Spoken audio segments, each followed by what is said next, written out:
The sun was beginning to set over the tranquil Florida lake. Its warm orange glow shone over the water.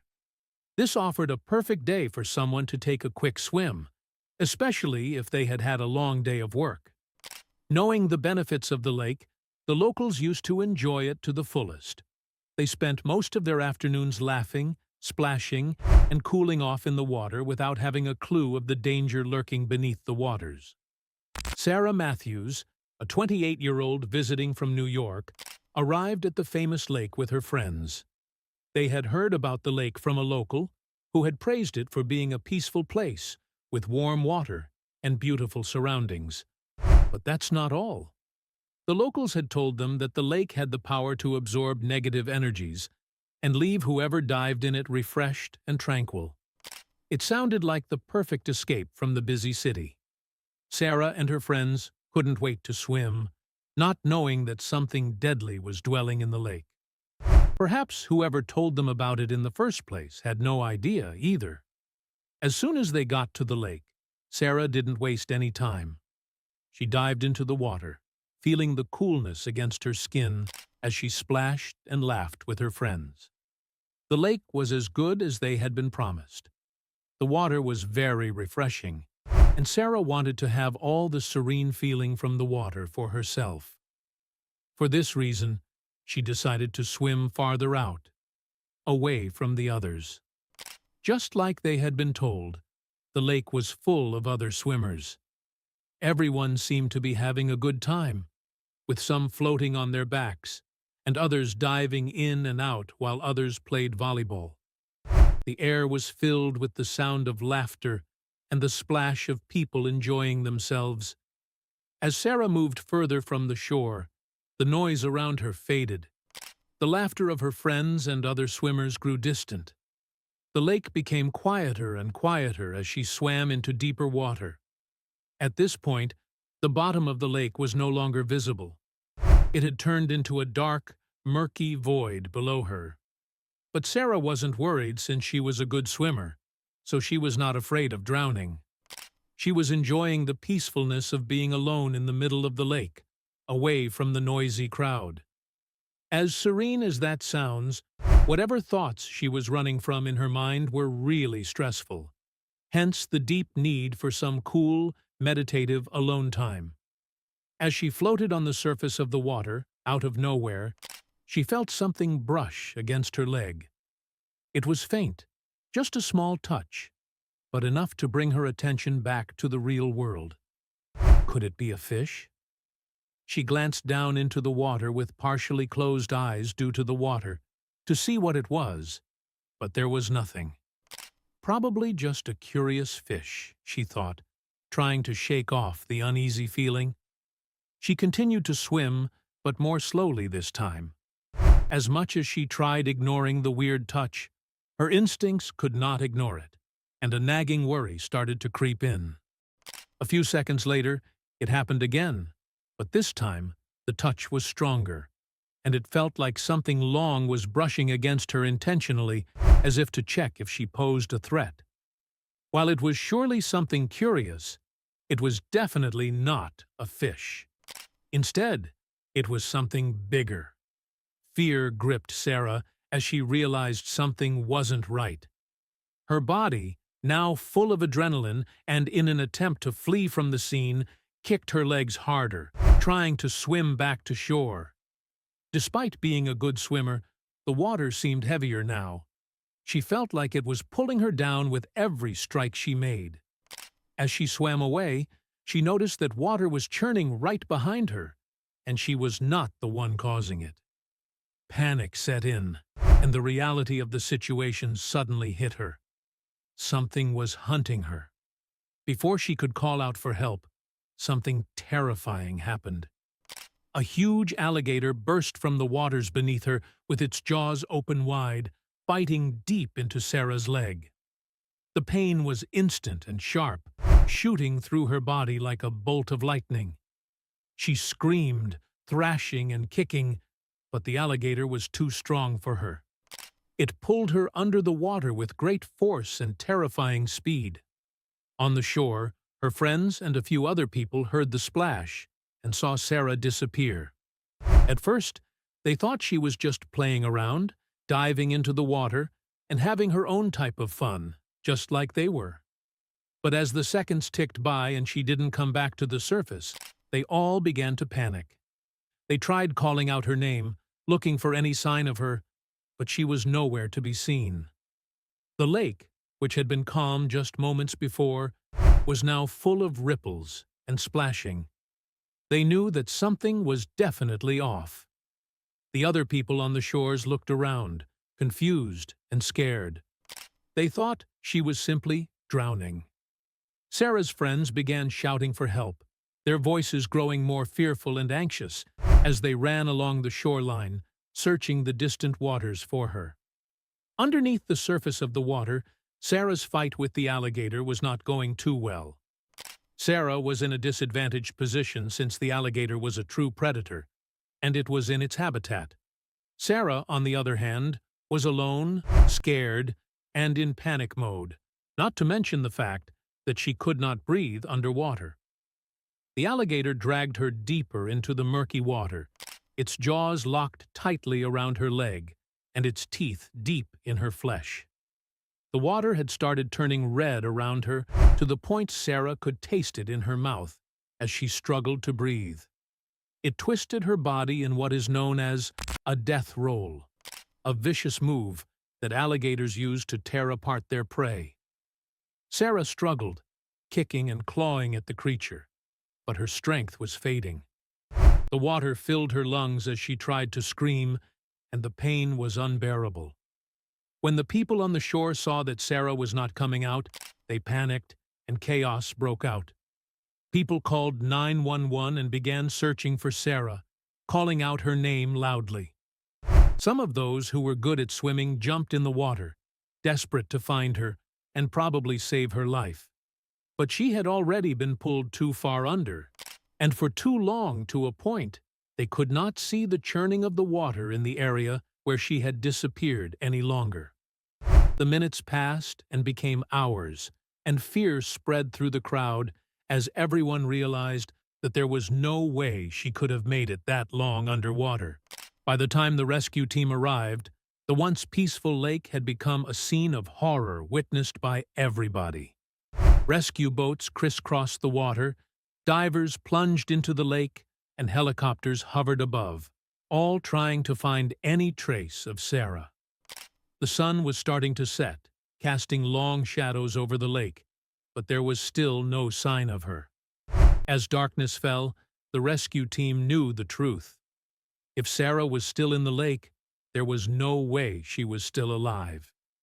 Alligators don't leave survivors, especially in waters this deep. The lake, which had seemed so calm and welcoming earlier that day, now felt like a place of fear and death. After many hours of searching, one of the rescue boats finally found something.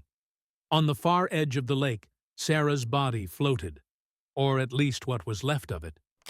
The alligator had done what alligators do. It had devoured its prey. Following this, the authorities confirmed the worst to Sarah's friends, who were already overwhelmed with grief, knowing that there was no way she could have survived. News of the attack spread quickly, sending shock waves through the small town.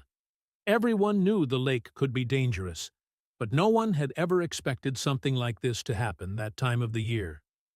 Following this dark incident, for weeks, no one dared to go back into the water, even the fishermen.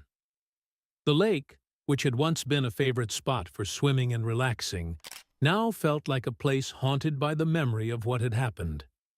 People would stand on the shore, staring at the spot where Sarah had disappeared, leaving flowers and whispering prayers. But no one could erase the fear that now hung over the lake.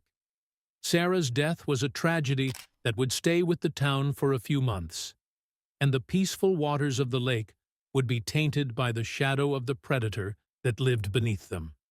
But this was not the only incident in which an alligator mercilessly devoured an unexpecting swimmer. The Savannah River stretches for about 300 miles, forming most of the border between South Carolina and Georgia. Alligators are most commonly found in the middle and lower sections of the river, especially as it approaches the Atlantic Ocean. It was a hot, muggy afternoon, the kind where the air clung to someone's skin, and all anyone would have wanted to do was cool off.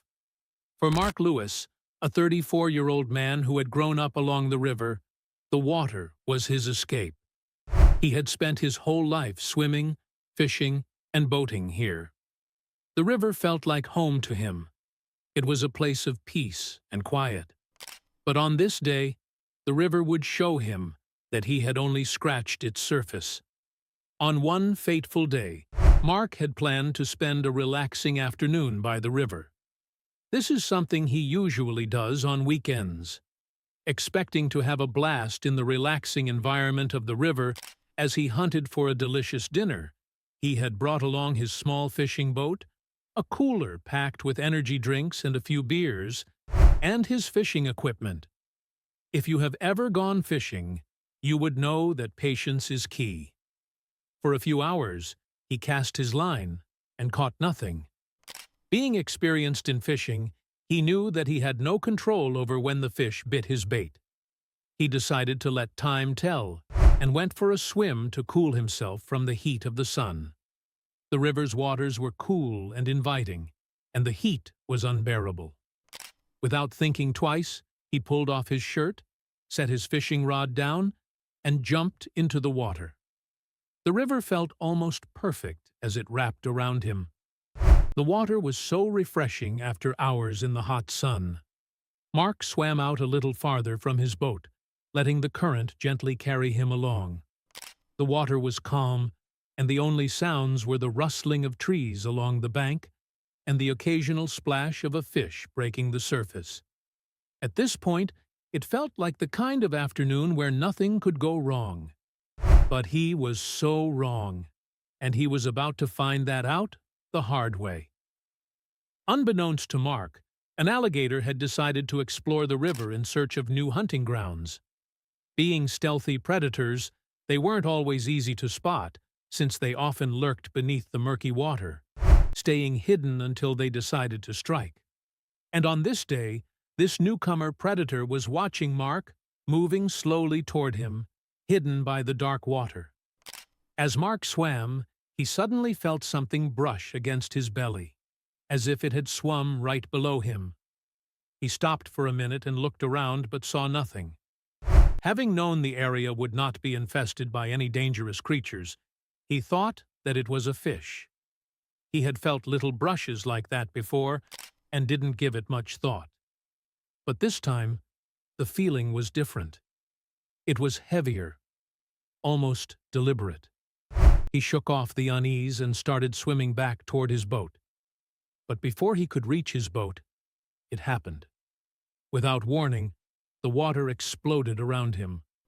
A massive alligator shot up from the deep waters, and with its powerful jaws and sharp teeth, it bit Mark's thigh. The force of the attack was so brutal and swift that it knocked him underwater before he even had a chance to scream. Mark's body went into panic mode. With all the adrenaline pumping in his body, he could either fight or get the hell out of there as quickly as he could. But first, he had to get out of the alligator's grip. He thrashed wildly, trying to break free from the predator, but the gator's grip was too strong. It yanked him deeper into the river, its enormous body twisting and turning in the water, dragging him farther from the surface, and he constantly hit a few rocks inside the river, whose edges injured him even more. Mark gasped for air as he was pulled under, the water filling his lungs as he struggled against the predator. From a distance, a couple of fishermen saw the commotion. At first, they thought Mark was just playing around or diving into the water since they knew him to be a good swimmer. For this, they didn't pay too much attention to him. But when they saw the gator's massive head break the surface, they realized the horrifying truth. They shouted for help, their voices echoing across the river, but there was nothing they could do. Under the water, Mark's will to fight was growing weaker. The alligator had him in its signature death roll, spinning him violently to tear him apart. The water churned with blood as the gator's jaws clamped down tighter, dragging him farther into the depths. His body was twisted and broken by the predator's raw power. Mark's lungs burned, his vision blurred, and his strength faded. The alligator was strong and relentless, and soon the river grew calm again. Mark's struggle had ended. The fishermen on the shores understood exactly what this meant. They waited for a few minutes before retrieving his boat and reporting the issue to the authorities, who searched for Mark's body for days without any success. Having been known by many people in the area, Mark's death news spread like wildfire. The people were left shaken and surprised since, although they knew that some parts of the river were heavily infested with alligators, they did not expect to see one there. But Mother Nature had given them a harsh reality check that would remain engraved in their minds for a long time. The authorities erected warning signs to prevent more people from meeting the same fate. But to Mark's family, the damage had already been done. While these two attacks were unrelated, they clearly show the unpredictability of nature with all its beauty. While lakes and rivers can bring forth life and sustenance to the people around them, they can also bring terror and death.